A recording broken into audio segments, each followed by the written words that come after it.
शेंडे साहेब, आज तुमचा वाढदिवस आहे, काय संकल्प केला? आजच्या वाढदिवशी काही संकल्प नाही. संकल्प म्हणजे आपण 40 वर्षापासून भीमसैनिक आहोत, धम्मसैनिक आहोत. अनेक लढाई आपण लढत आहोत. संकल्प असा काय नाही. जे वेळेवर अन्याय, अत्याचार, प्रश्न निर्माण झाले त्याच्यासाठी लढायचं आणि शेवटपर्यंत लढत राहू, हा संकल्प आहे. वंचित बहुजन आघाडीचे तुम्ही सैनिक आहात. हा, येणाऱ्या काळामध्ये स्थानिक स्वराज्य संस्थेच्या निवडणुका आहेत, काय सांगाल? मी सध्या वंचितच्या शहर अध्यक्ष पदावरून मला कमी करण्यात आलं आहे आणि संपूर्ण जबाबदारी हे नागपूर शहराचे प्रभारी जे चंद्रपूरला राहतात कुशल मेश्राम यांच्यावर असते. ते आम्हाला कोणाला विचारत नाही, पहिले बी विचारत नव्हते, आता विचारत नाही, म्हणून मला काही त्याच्याबद्दल मी सांगू शकत नाही. काय वंचितची रणनीती राहील, राजनीती राहील, कशी राहील माहिती नाही. जनसुरक्षा कायदा हा महाराष्ट्रामध्ये पारित झालेला आहे, तुमचं मत काय? जनसुरक्षा कायदा हा चळवळ करणारा, मजदूर, गरीब वर्ग, शेतकरी, कामगार यांची पिळवणूक जे करतात त्याच्या विरोधात आवाज उठवण्यासाठी मोर्चे, आंदोलने, निदर्शने हे करत असतात. हे आपला आवाज उठवून न्याय मिळवण्यासाठी. परंतु या जनसुरक्षा कायद्याच्या माध्यमातून त्याच्यावर बंधने येणार आहेत. मग कोणत्या आंदोलनाला परवानगी द्यायची की नाही द्यायची, कोणत्या आंदोलनाला दडपून टाकायचं की नाही टाकायचं, कोणाला बंदी आणायची कोणत्या संघटनेवर, हे जनसुरक्षा कायदा ठरवणार आहे. त्यामुळे गोरगरीब, वंचित, पीडित, शोषित दलितांचा आवाज हा दाबले जाणार आहे. जनसुरक्षा कायद्याच्या विरोधात आम्ही सुद्धा आमच्या परीने कोर्टातही जाऊ आणि रस्त्यावरची लढाई लढत राहू. ईव्हीएम संदर्भामध्ये काय मत आहे तुमचं? स्वराज्य संस्थेच्या निवडणूक आहे, विधानसभा बघितली, लोकसभा बघितली तुम्ही, त्यामध्ये ईव्हीएम संदर्भात रोष आहे. आता स्थानिक स्वराज्य संस्थेच्या निवडणुका आहे. आता 56 इंची छाती आहे मोदी साहेबांची, तर त्यांनी एकदा इलेक्शन बॅलेट पेपर घेऊन दाखवावं आणि निवडून येऊन दाखवावं. सर्वांच्या तोंडाला पट्टा बांधून द्यावा. तर फरक काय आहे, घ्यायला पाहिजे. जर त्यांना वाटते ईव्हीएम मध्ये घोटाळा होत नाही, देश विदेशातील अनेक तज्ज्ञ लोक असा अंदाज काढतात की ईव्हीएम मध्ये घोटाळा होऊ शकते. म्हणून मोदी साहेबांनी एकदा तरी बॅलेट पेपरवर, जसे पहिलेही होत होते बॅलेट पेपरवर, तसं निवडणूक लढवून निवडून येऊन दाखवावं त्यांनी.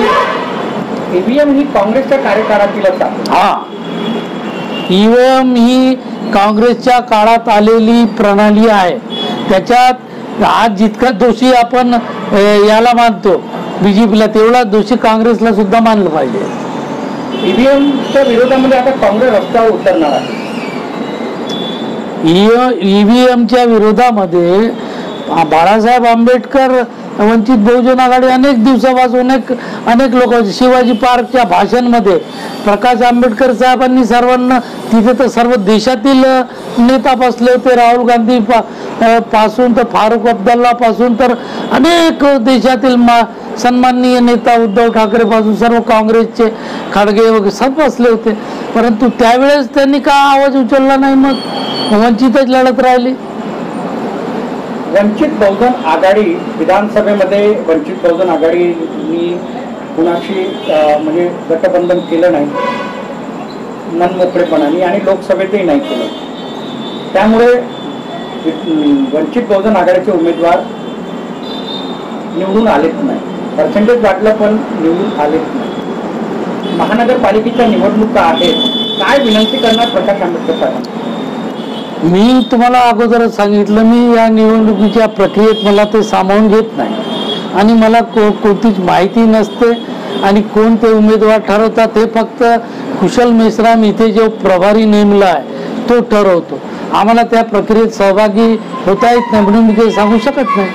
म्हणजे तुम्ही नाराज आहात का वंचित बहुजन आघाडीवरून? नाराज आहे, नाराजी जरूर आहे. कारण की आज 2 वर्षापूर्वीचा एखादा माणूस आला आणि जो ज्याला राजकारणाची ABCD बी नाही येत, हा तो प्राध्यापक आहे, कुठेतरी शिकवतो, किंवा अनेक लोक आहेत असे ज्याला राजकारणाची ABCD येत नाही.